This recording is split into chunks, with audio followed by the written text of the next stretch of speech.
നമസ്കാരം. പുതിയൊരു വാർത്തയിലേക്ക് സ്വാഗതം. അങ്ങനെ അക്കാര്യത്തിലൊരു തീരുമാനമായി. ഗോവിന്ദ മാഷിന്റെ സൈദ്ധാന്തികമായ വീക്ഷണത്തിൽ മുകേഷ് രാജിവെക്കേണ്ടതില്ല.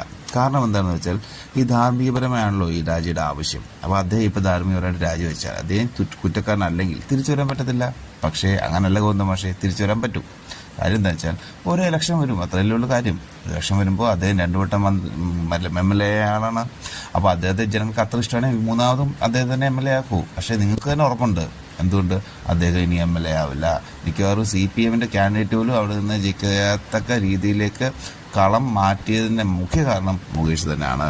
പിന്നെ ഇദ്ദേഹം നിഷ്പക്ഷമായ അന്വേഷണം നടത്തുന്നത് പാർട്ടി സെക്രട്ടറി സംരക്ഷിക്കുന്ന ഒരു MLAക്കെതിരെ എങ്ങനെ പാർട്ടിയുടെ സർക്കാരിൻ്റെ പോലീസ് നിഷ്പക്ഷ അന്വേഷണം നടത്തും?